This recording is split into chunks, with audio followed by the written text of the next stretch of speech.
लक्ष्मीच्या पावलाने या मालिकेच्या येणाऱ्या भागात एक जबरदस्त ट्विस्ट आपण आता पाहणार आहोत. सर्व चांदेकर आता कामानिमित्त बाहेर आलेले असतात. म्हणजे ते देवदर्शनासाठी बाहेर आलेले असतात. आणि त्याच वेळेला आता हे असं सत्य समोर येणार असतं. तर आता रोहिणीचा नवरा हा परत आलेला असतो आणि तो रोहिणीला बाहेर भेटलेला असतो. रोहिणीने तिच्या नवऱ्याला पाहताच लगेचच ती त्याच्याकडे जात असते. रोहिणी म्हणत असते, तू इथं कसं काय? मला माहीत नव्हतं की तू या शहरामध्ये आहेस. तेव्हा रोहिणीचा नवरा म्हणतो की मी काही वर्षापासून इथेच आहे. या शहरामध्ये काय आहे ना, मला खूप कामं असतात. त्यामुळे इकडे तिकडं जावंच लागतं आणि विशेष करून परदेशामध्ये. तर आता कलाला खूप मोठा गैरसमज झालेला असतो आणि त्या गैरसमजामुळेच ती अद्वैतला काहीही बोलत नसते. ती खूप नाराज असते. तर इकडे रोहिणीचा नवरा म्हणत असतो की रोहिणी, तू आधी जशी दिसत होतीस तशीच सेम दिसत आहे. तेव्हा रोहिणी म्हणते, हो, परंतु तू खूप बदलला आहेस. तू आता खूप मोठा माणूस झालेला आहेस. तुला माहीत आहे का, इतक्या वर्षानंतर तुला पाहून मला कसं वाटत आहे? तेव्हा रोहिणीचा नवरा म्हणतो की रोहिणी, तुला मला पाहून असं वेगळं का वाटतंय? तुला आठवतंय ना, तूच मला सोडून गेली होतीस. तेव्हा रोहिणी म्हणते की मला सोडून जायचं नव्हतं यशराज, परंतु परिस्थितीच अशी होती की जर मी तुला सोडून गेले नसते तर आता आपण जिवंतच राहिलो नसतो. तेव्हा यशराज म्हणतो, रोहिणी, तुला माहीत आहे का, वेळ ही प्रत्येकाची बदलत असते. त्यावेळेस माझी वेळ खूप खराब होती आणि ती आता बदलली आहे. रोहिणी म्हणते, ते तर मला दिसतच आहे. तू खूप मोठा व्यक्ती झाला आहेस. तेव्हा यशराज विचारतो, बरं आपला राहुल कसा आहे? तेव्हा तिथे रोहिणी थोडीशी इमोशनल होते. कारण राहुल हा खूप मोठा डाव खेळत असतो. राहुल हा घराबाहेर पडलेला असतो आणि आता त्याने खूप मोठी बातमी सगळीकडे पसरवलेली असते. त्यामुळे रोहिणीला आणि सर्व चांदेकर कुटुंबियांना खूप मोठा धक्का बसलेला असतो. ती बातमी म्हणजे त्याच्या स्वतःच्या ॲक्सिडेंटची आणि मृत्यूची. राहुलने त्याच्यासारखाच एक व्यक्ती शोधून आणलेला असतो आणि त्याचा ॲक्सिडेंट झाल्याची बातमी सगळीकडे पसरवलेली असते. आणि आता सर्व चांदेकरांना आणि खास करून रोहिणीला वाटत असतं की राहुल हा जिवंत नाहीये, परंतु यामागे राहुलचं खूप मोठं कारस्थान असतं आणि तो घराबाहेर थांबून खूप मोठा चांदेकरांसमोर गेम खेळत असतो. तर आता तिथे रोहिणी सांगत असते की आपला राहुल या जगामध्ये नाहीये, तो आपल्याला सोडून गेला. हे ऐकून यशराजला खूप मोठा धक्काच बसतो. तो म्हणतो, राहुल, हे सगळं कसं काय झालं आणि केव्हा झालं? तू मला का सांगितलं नाहीस? तर इकडे नैना आता त्या दोघांना लपून छपून पाहत असते. तिथे रोहिणी म्हणत असते की आता आपल्या मुलाला कोणीही माघारी आणू शकत नाही. तर इकडे नैना विचार करत असते की या रोहिणी मॅम असं काही महत्त्वाचं बोलत आहेत आणि ते दोघेजण इतकं जवळजवळ का उभा राहिले आहेत. तर आता इकडे सर्व चांदेकर घरी जात असतात. सोहम गाडी आणायला गेलेला असतो.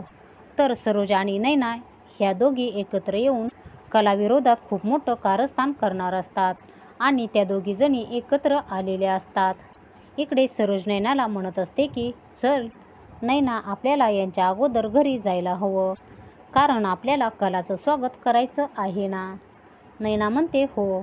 तर इकडे रोहिणी आणखीन त्याच विचारामध्ये बसलेली असते. ती आता चांदेकरांच्या घरामध्ये बसलेली असते. इतक्यातच तिथे आबा येतात आणि ते म्हणत असतात की मला माहिती आहे, यशराजच्या अशा अचानक परत येण्यामुळे तू खूप टेन्शनमध्ये आहेस ना, तुला खूप त्रास होत असेल. तेव्हा रोहिणी म्हणते, हो आबा, मला खूपच त्रास होत आहे. तुम्ही सर्व काही विसरला असाल, परंतु मी नाही. तेव्हा आबा म्हणतात, रोहिणी, मी सुद्धा काहीही विसरलेलो नाहीये. मला चांगलंच, तू आणि तुझा नवरा माझ्याकडे काही पैसे मागण्यासाठी आला होतात आणि मी तुम्हाला नकार दिला होता. तर तिथे रोहिणी म्हणत असते की आबा, जर मला तुम्ही त्या दिवशीच पैसे दिले असते तर आमचं खूप काही झालं असतं. बघितलंत ना, आज यशराजच्या त्या स्वप्नामुळे तो किती मोठा माणूस बनला आहे. तेव्हा तिथे आबा म्हणत असतात की रोहिणी, तू जर यशराजची तेव्हा चांगली साथ दिली असती तर तू त्याच्यासोबत खूप मोठी झाली असतीस आणि आज तुमचा संसार खूप सुखाचा चालला असता.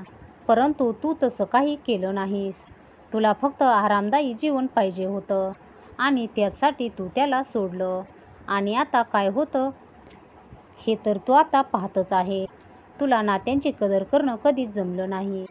तर आता रोहिणी तिथे तिच्या चुकीचं खापर हे आबांवरती फोडत असते आणि ती म्हणत असते की जर आबा तुम्ही आम्हाला त्याच वेळेला पैसे दिले असते तर मला आज माझ्या यशराजपासून असं वेगळं राहावं लागलंच नसतं. आम्ही आमचा बिझनेस सुरू करण्यासाठी तुम्हाला थोडेसे पैसे मागत होतो, तर तुम्ही आमचं ऐकूनसुद्धा घेतलं नाही. तुम्ही असं का केलं मी तुम्हाला सांगते की कारण तुम्हाला चुकीचं सिद्ध करायचं होतं. तुम्हाला मला हे दाखवून द्यायचं होतं की माझा यशसोबत लग्न करण्याचा निर्णय हा चुकीचा होता. तुम्ही फक्त माझं आयुष्य कसं बर्बाद होईल हेच बघितलं आणि तुमच्यामुळे माझं आयुष्य काय बनलं आहे. आज माझ्याजवळ कोणीही नाही आहे.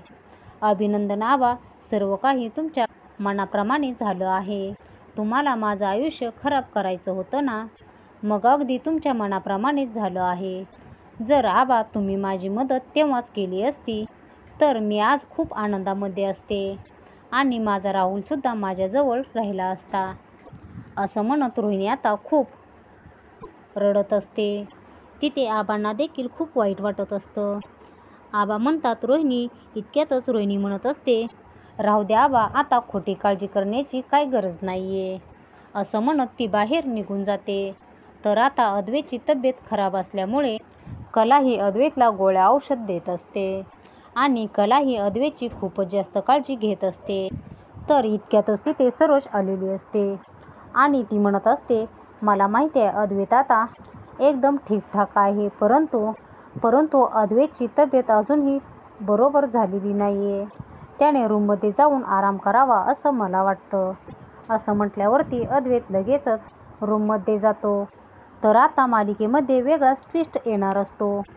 म्हणजे अद्वैत हा त्याच्या मनातील सर्व काही कलाला सांगणार असतो. अद्वैत हा त्याच्या मनातील कलाला सांगत असतो.